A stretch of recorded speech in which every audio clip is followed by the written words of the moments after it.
really excited about getting this game into players' hands and letting them experience this massive world. A main cornerstone of D4 is play your way. As a player continues to advance through the story and into the endgame, they'll unlock a ton of brand new activities that provide meaningful progression, no matter their playstyle. Players will be able to keep progressing in the narrative of the game. Alongside that, the whole team has worked on crafting a variety of different experiences players can pursue. We're going to have an entire world of Sanctuary for our players to offer. There's going to never be an absence of something to do. After the player has finished the campaign, there's a lot more game to go and participate in. They gain access to a special, what we call capstone dungeon that they have to complete. Once they're able to finish this capstone dungeon, they're going to gain access to the first world tier. As you complete the world tier, it will open up the opportunity for you to go into your next world tier. That involves unlocking powerful loot, new items, and more advantages for your player to have a better opportunity at end game. Whether you're a fan of dungeons, PvP, or just roaming around the world, there's a way to continue your Diablo adventure long after hitting max level. As your character continues to grow in power, you'll start with the skill tree and expand out into the Paragon system. A lot of the choices the players make are grounded on skills themselves and the fantasies associated with those skills. The Paragon board is a place where we're allowed to have a lot more depth, a lot more customization, many more options as you go. You can rotate the board, so you can choose a different path if you're like, I want to do more strength-based things, or I want these particular boons or glyphs. You can chart your path through it, and they're really a way for you to keep expanding your character and making it uniquely yours. Similar to the Paragon boards is the Codex of Power. It's an in-game system that holds the aspects related to the character. You are able to complete a dungeon, and they will have a chance to drop an aspect that you can pick up. And what this allows players to do is take items they're finding in the world and make them more powerful, turn them into legendary items. It's really special to discover what kind of playstyle really means the most to you. Every part of Sanctuary is fulfilling and satisfying. Dungeons in particular are really close to my heart. Nightmare dungeons are going to give the players the opportunity to experience a dungeon that they might have already experienced in their past playthroughs. They'll enter the dungeon with a found sigil that alters the playstyle and the intensity of the dungeon. They're more difficult and they have additional objectives, and then they also have affixes, which add a degree of difficulty for you and your group to work through.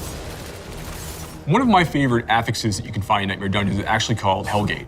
Occasionally, these portals will open up throughout the area that will just pour out different monsters that aren't native to that region for you to also be dealing with while you're trying to handle everything else inside the dungeon.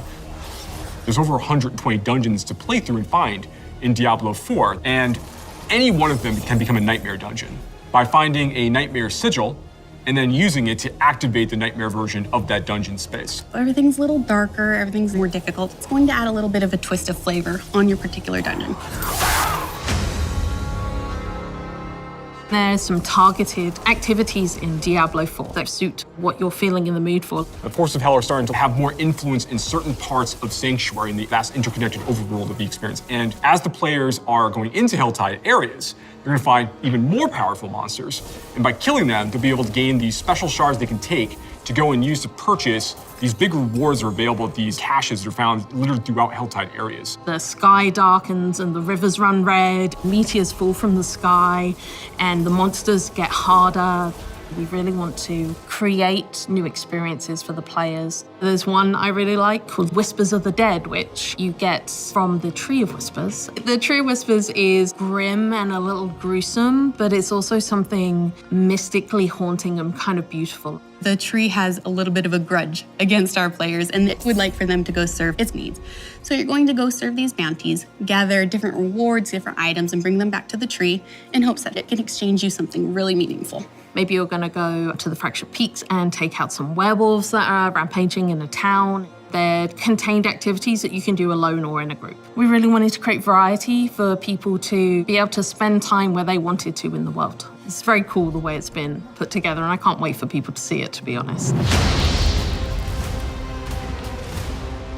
In Diablo 4, we have a focus on the world of Sanctuary. And there are parts of that world that we call the Fields of Hatred, where Lilith's presence in Sanctuary has begun to seep through and manifest these poisonous areas throughout the world. When players go to these regions, they get to engage in player versus player conflict. These offer opportunities for the player to collect shards. But there is a little bit of a catch. In order to get these shards back to town, you'll need to purify them. Other players will definitely know that you're attempting to purify your shards, so you'd better be prepared to fight if you're going to be playing any PvP, and be prepared that you might lose some stuff in the meantime. Once they've got the purified shards, they can take these, go back to nearby towns to sell them, and then use that to buy a whole bunch of like interesting cosmetic items and rewards. It's a place for people who really love PvP and want to still get loot and still increase their character's power. If that's the way they want to play, they can. Launch is just the beginning. One of the things we're really focused on is creating a living, breathing set of updates for players to engage with after the game has gone live. It's really just going to be a way to keep coming back and experiencing more Diablo 4 in fresh ways. We're really eager to hear all of your experiences and just enjoy the entire story with you all.